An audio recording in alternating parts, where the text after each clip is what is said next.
So something I decided to do is, I meant to get to this a little bit earlier last month, but I'm doing it now, is basically not rank the top 5 books that I've read this year, but just talk about the top 5 books, not in any particular order, that I've read this year that are my favorites, and also a few honorable mentions. So let's talk about those books now.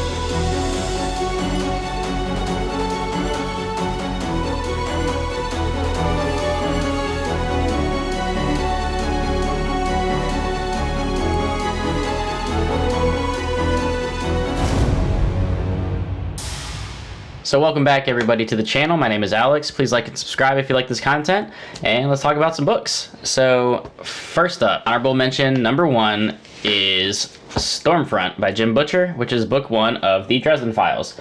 Now this hardcover I immediately bought when I saw it on Derrida Books. I don't remember the website's name, but I'll have it linked down below. Basically, this was my first entrance into the world of Harry Dresden and the Dresden Files, and I actually love Stormfront. It's just barely outside of my top 5 favorites so far this year. I did not like the follow-up Full Moon as much, but it was pretty fun anyway, and I've been told that these are the weakest 2 books of the entire series, and I loved Stormfront. So having said that and liking Full Moon, I have absolutely no qualms with taking on this entire series of however many books there are. I know I'm way behind, but I'm definitely going to read all of them because I love Harry Dresden as a character. I think he's hilarious. I really like Jim Butcher's writing. It's engaging. It's fun.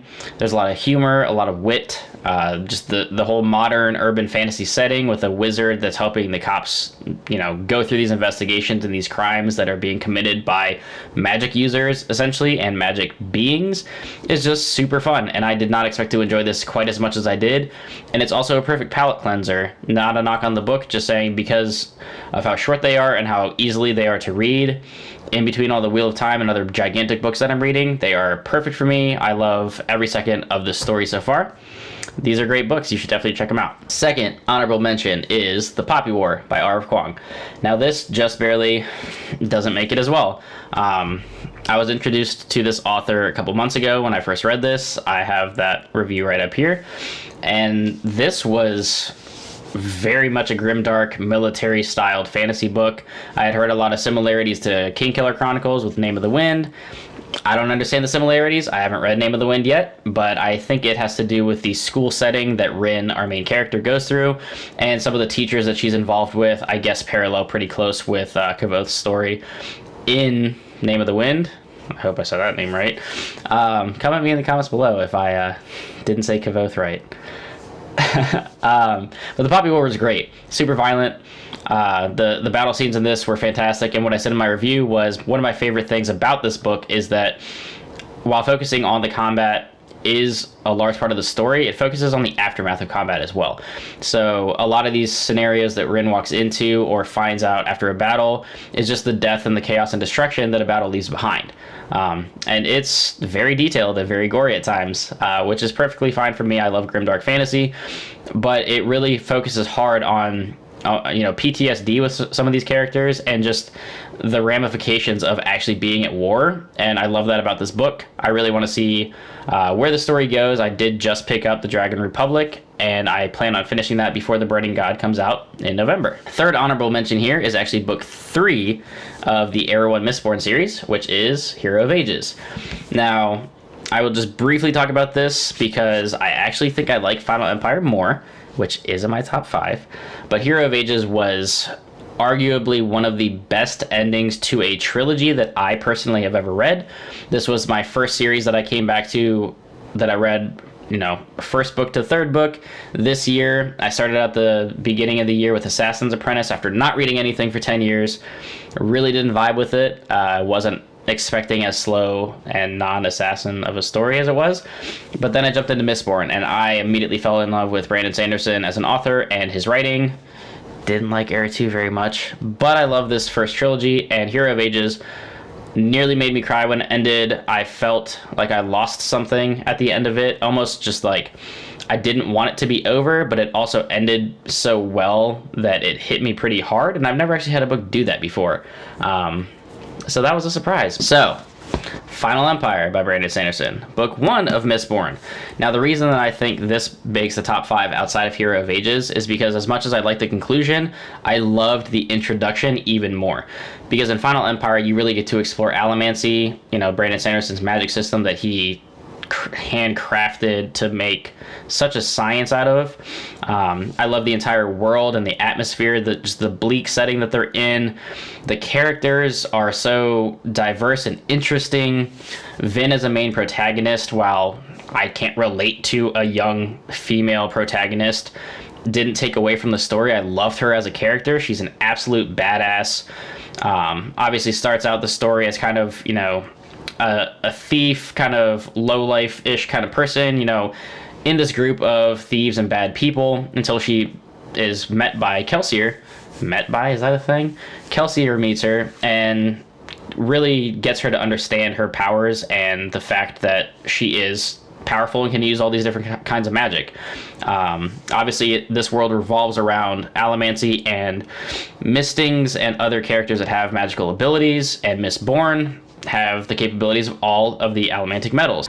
Mistborns can burn all metals and are insanely powerful, which that's kind of the central focus of this story, is these Mistborn and overthrowing the Lord Ruler, who has ruled for 1,000 years with an iron fist. He is an absolute monster of a person, and people want to kill him. So this just had some of the best character work that I had read this year so far. I loved Vin, I loved Elend, I loved the entire cast of side characters, and Kelsier was my boy this entire book. He was one of the better characters that I've read this year.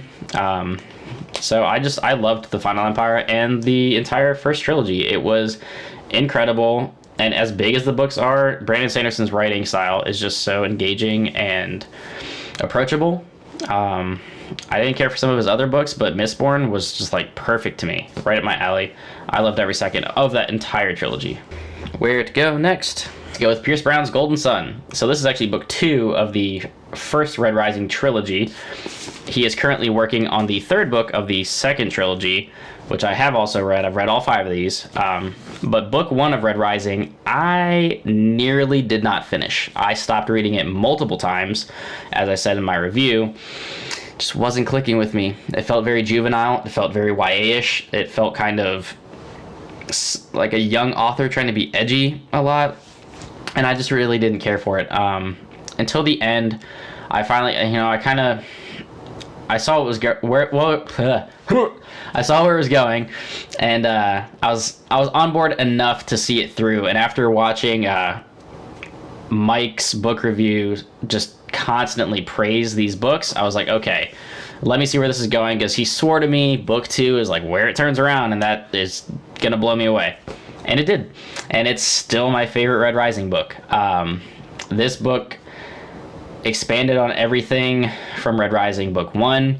Darrow, our main protagonist, grows so much in this story, and the entire first trilogy is through his eyes. So if you don't like Darrow as a character, you might not like the series. I love Darrow as a character. I love the series.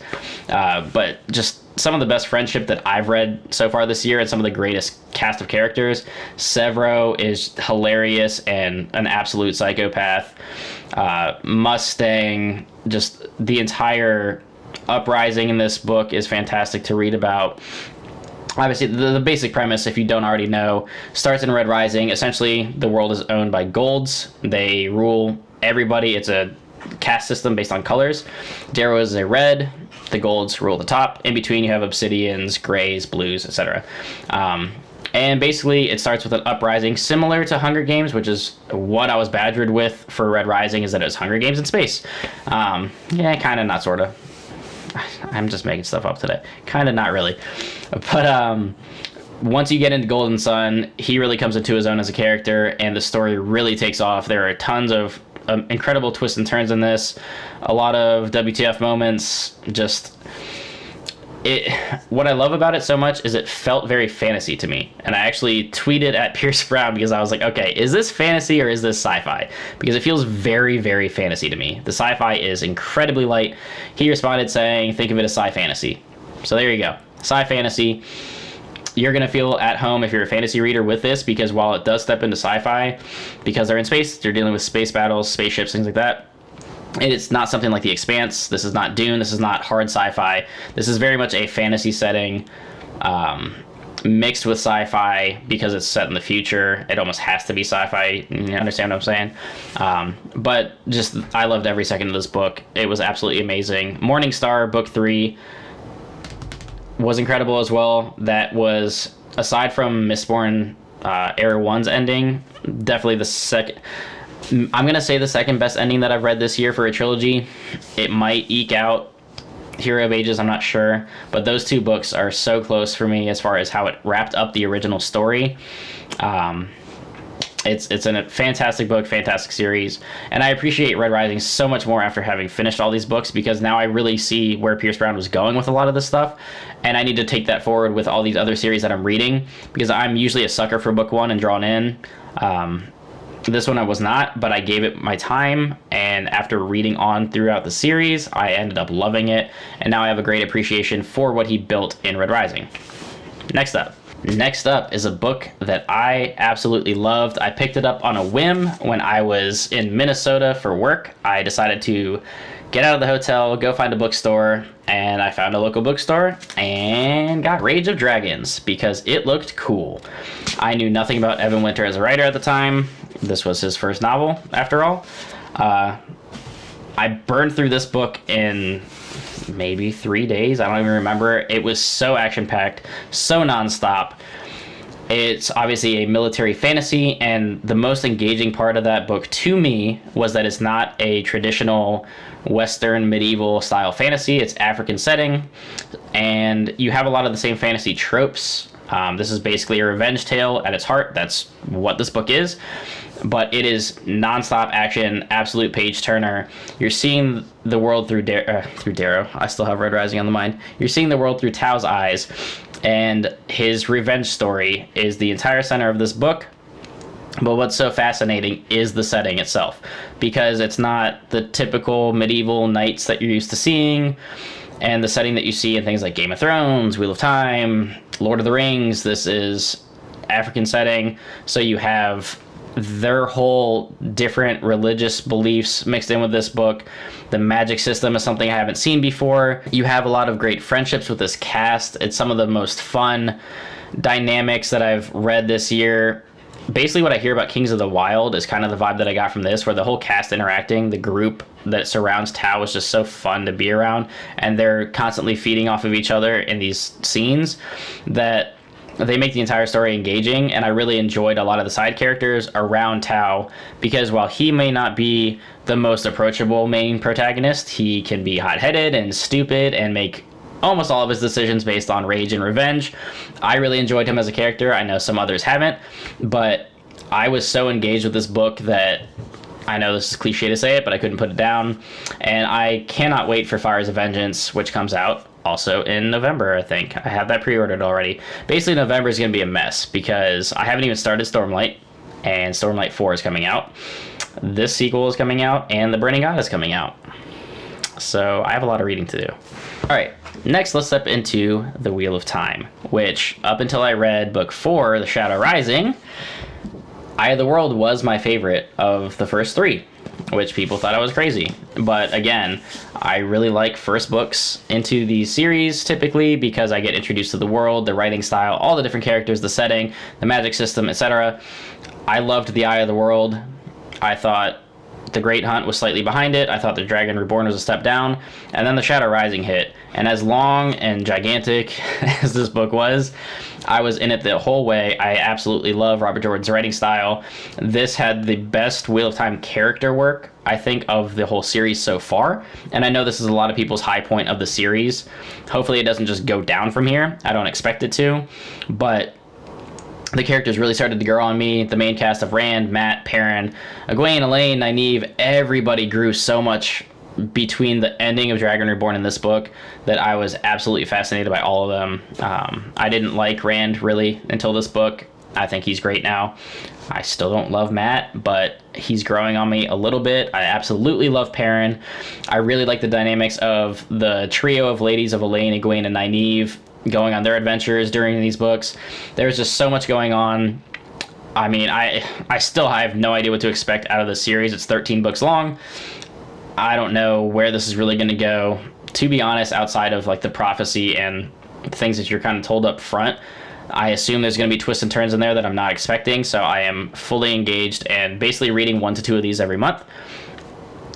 Mixed with Dresden Files, I'm currently reading Grey Sister, so Book of the Ancestor. I'm mixing in some smaller books while I read these gigantic books, because I could only imagine how mind-numbing it would be to read back to back to back, 900,000 page books.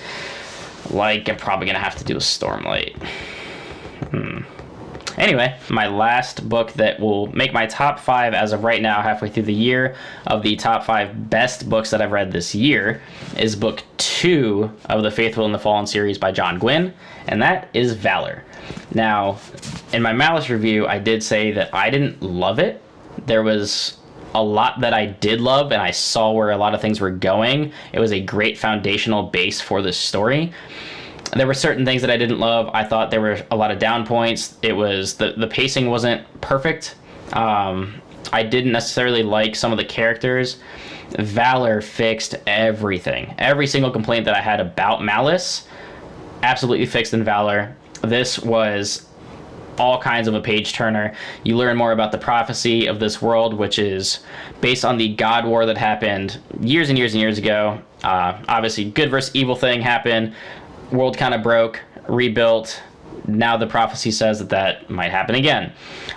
So it's nothing that, out of the ordinary you might hear in typical fantasy stories, but John Gwynne does such a good job of writing these. They're engaging. The combat in these, I've said it before, just remind me so much of the show Vikings or The Last Kingdom, things like that. It's super fun.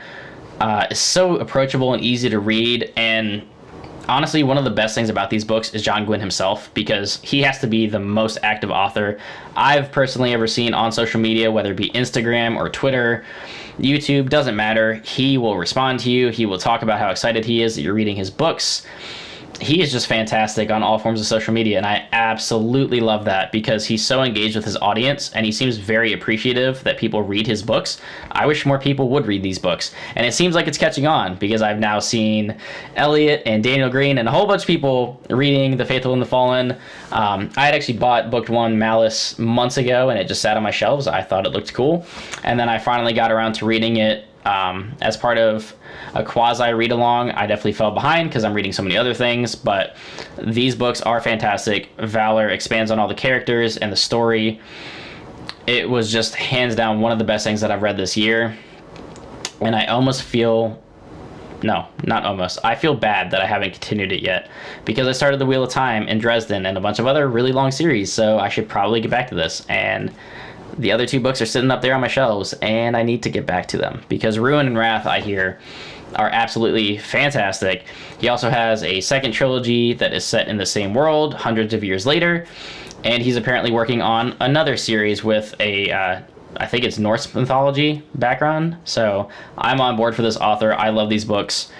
I honestly can't wait to read Ruin and Wrath, but it's just like, after not reading for a decade and trying to catch up on all these series, it is just a task. I'm doing my best, but there's only so much I can read at once, unfortunately.